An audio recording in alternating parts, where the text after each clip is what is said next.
I am Anna, Queen of Bulgaria. My mother gave her life to create our kingdom, to keep our people safe in times of war. But outside our walls, the world remains fractured. Many desperate souls flee in search of safety. In my mother's honor, let Bulgaria be a beacon in these dark times, a place of security, safety, and prosperity for all.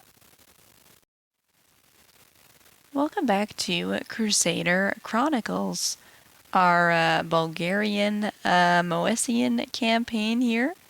And we're now playing as our third character, Queen Anna. So, as you saw from the introduction, Anna is a fairly magnanimous woman here. She's quite kind and maternal, perhaps. She is very skilled at both diplomacy and learning, and she's a forgiving extrovert there.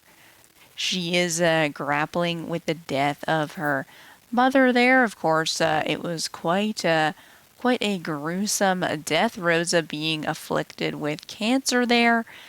So she really feels that her mother gave her life to form Bulgaria's. She really wants to honor her legacy and continue making Bulgaria a great kingdom there. So this episode is probably going to be a little bit different because I'm going to focus more on mechanics. I really want to focus on vassalization. We have these small little realms all around Bulgaria here, so I want to see if I can use our strengths here, our diplomacy and our learning, and try to get these guys to agree to vassalization there. So firstly, let's just break down the requirements to offer someone vassalization. And let's use our father-in-law as an example over in Dyrrachion. So right now he is not going to accept our vassalization there. And you can see at the top that he has a base reluctance of -50. I'm pretty sure every independent ruler is going to have that base reluctance. So ultimately, we have to get that down. We have to provide some incentive of at least 50 points to get him to accept here. And if you look at all the numbers here in his list of pros and cons there are two that really stick out to me, and that is the low feudal obligations there on the bottom, +30, and the UR allies of +20, that's like near the top there. If you combine those two, then that's your 50 points there. So we can get him into a neutral position by allying with him. Of course, we're married to his son, and offering him lower feudal obligations. So now that we've got his base reluctance whittled down, there's a whole bunch of other pluses and minuses there that are ultimately netting out to the -19 reason he will not accept our offer there. So some of them we could work on, some of them we can't really change. We can't really change our personality or the fact that we're not his rightful liege, but there's other things that we can change, such as vassal opinion, military strength, and of course cultural acceptance. So Anna being a sort of a benevolent ruler there, I think that is the choice that we're going to make and buff our cultural acceptance.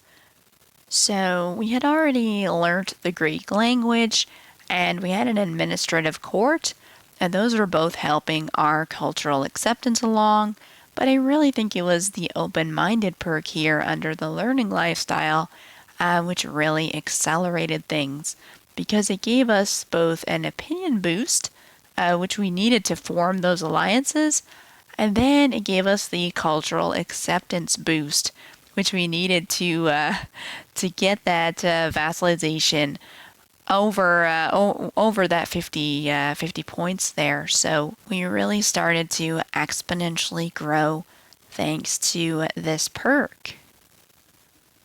So sometimes our diplomacy just paid off here. We chose to lose gracefully while playing a board game here with the Duke of Epirus, which was actually enough to get him to agree to vassalization there. Even though he's, a pretty rough guy, he's a torturer. Anna was always sort of taking the high road there and doing what was best for her people. And you can see we've got folks just lining up to be vassalized here. I actually had to turn people down because I didn't want Bulgaria to get too big there. So you can see how much we've expanded. And I actually ended up creating the Kingdom of Epirus and granting that to my husband. That is sort of his family territory there.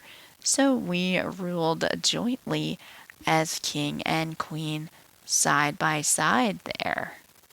So yeah, I was really impressed by our ability here to expand so far and so quickly. Really, I had heard from the devs that they want to kind of move away from warfare as the main means of expansion and playing the game. But I was pretty skeptical. How would that even work? And I know they purposely tried to make it easier to vassalize others there. So this has really changed my mind, changed my perspective, and made me want to play more diplomacy-focused games because it's certainly very, very viable here. Granted, I will acknowledge that I cheated a little bit by shattering the world up here. Definitely, there's a power imbalance here. We are certainly the most powerful kingdom in this region here, so definitely made it easier to gobble up the little neighboring duchies there. But I think we played our hand fairly well, and we definitely lucked out that we had so many children, because the more children we had, the more alliances we could make, and that also really spurred things along there. But speaking of children here, we have our heir, our eldest son, Prince Momchil, who I deeply regret clicking too fast on his birth screen there, because I don't know why he's named Momchil, but perhaps it is an ironic name for him because he's considerably less chill than his mother. Anna here, of course, was a diplomatically focused ruler that really put her people before herself. But Momchil is pretty much the opposite. He is a cynical and impatient man, focused only on his own goals there. So unfortunately, when Anna passed away, the result was an immediate Liberty faction there, quite a large Liberty faction, unfortunately. So we'll have to see if Bulgaria will hold together here. But we'll find out next time on Crusader Chronicles.